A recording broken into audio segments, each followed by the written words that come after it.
सदस्य महावीर पुन, समय 5 मिनट। त्यसपछि मान्य सदस्य रन्जु नेउपाने।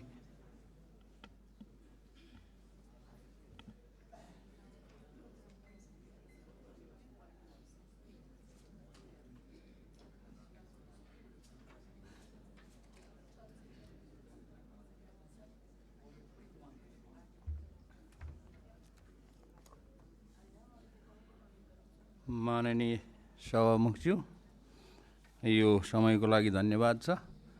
मैले त नाम लेखाएको थिएन, आज बोल्नु पर्दैन होला भनेको नाम बोलाउनु भएकोमा। र आज 5 मिनट दिनुभएको छ, यो चाहिँ आजलाई पुग्छ। र यहाँ हिजो मैले चाहिँ संसदमा मैले आफूलाई माननीय जस्तो ठान्दिनँ। मैले भनिरहेको छु म त विद्यार्थी हो भनिरहेको छु बाटोतिर भन्दाखेरि पनि। अनि यता आउँदाखेरि पनि बाटोमा कसैले भेट्यो भने स्कुल जान लागेको भन्छु। हिजो पढाइ भएन है, दुर्भाग्यवश। आज चाहिँ पढ्न पाइयो र आज धेरै पढ्न पाइयो, किनभने धेरै उपदेशहरू, आदेशहरू होइन विभिन्न माननीयज्यूहरूबाट सुन्न पाइयो र धन्यवाद छ।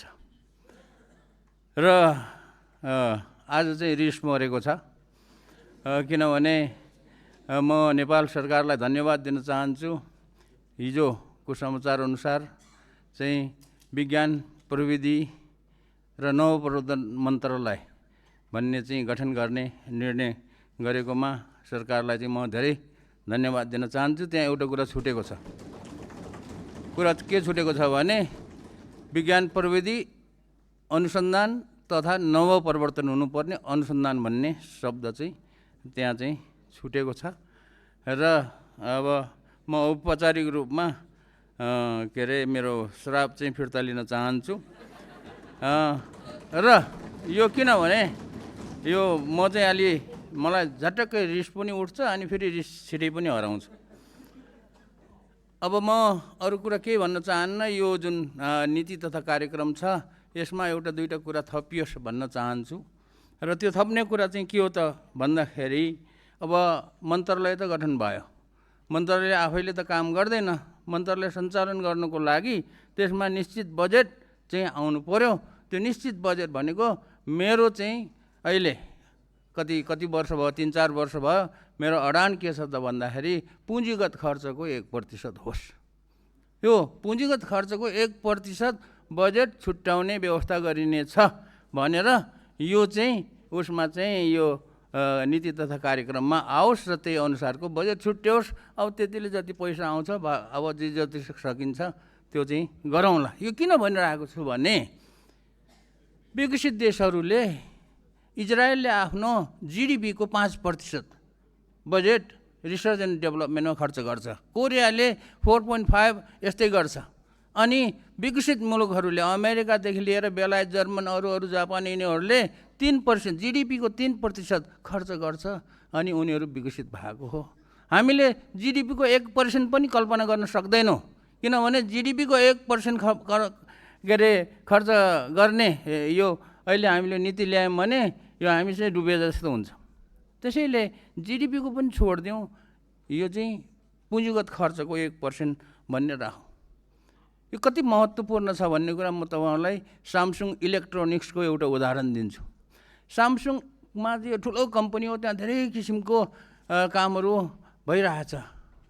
र इलेक्ट्रोनिक्स डिपार्टमेन्टले, सामसुङको इलेक्ट्रोनिक्स डिपार्टमेन्टले उनीहरूको वर्षको रिसर्च एन्ड डेभलपमेन्ट खर्च तपाईँहरू कल्पना गर्न सक्नुहुन्न, 38 खरब रुपियाँ छ।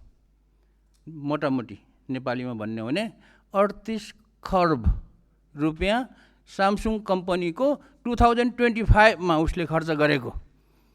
जहाँ कि अहिले हामीले अर्थमन्त्रीज्यूले बजेट बनाउँदै हुनुहुन्छ, हाम्रो मैले मोटामोटी सुन्दाखेरि हाम्रो यो वर्षको आर्थिक वर्षको बजेट चाहिँ 19 खरब रे है, हाम्रो भन्दा डबल रिसर्च एन्ड डेभलपमेन्टमा। त्यसैले यो कुराहरू विचार गरियोस्। र एउटा कुरा म के भन्न चाहन्छु भने शिक्षामा सुधार गर्नको लागि चाहिँ माध्यमिक शिक्षामा अहिले 2056 सालदेखि शिक्षाको दरबन्दी बढाइएको छैन।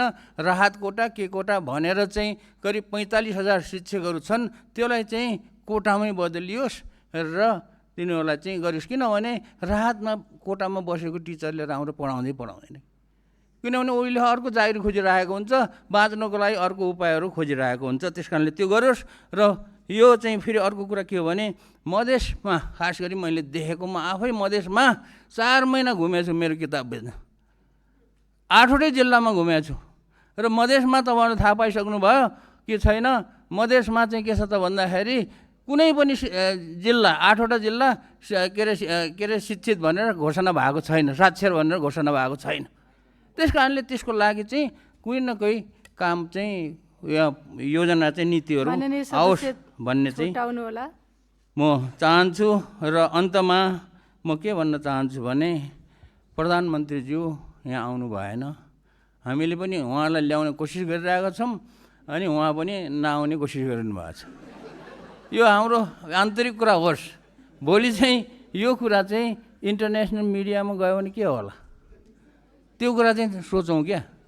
किनभने इन्टरनेसनल मिडियामा प्रधानमन्त्रीज्यू उहाँलाई चाहिँ के कति उसमा चाहिँ एकदमै हुनुभएको छ, प्रख्यात हुनुभएको छ। फेरि त्यो जुन ख्याति प्राप्त गर्नुभएको छ, उहाँले यति चाहिँ विचार नगरिदिँदाखेरि फेरि त्यो ख्याति चाहिँ कता जान्छ कि हाम्रो चाहिँ होइन। नसुनेको भए त ठिकै छ ल, प्रधानमन्त्रीज्यूले नसुने त अहिले इन्टरनेसनल मिडियाले केही नगरे त ठिकै छ, गऱ्यो भने केही हुन्छ कि भन्ने मलाई एकदमै मनै डर लागेको छ। ल, धन्यवाद।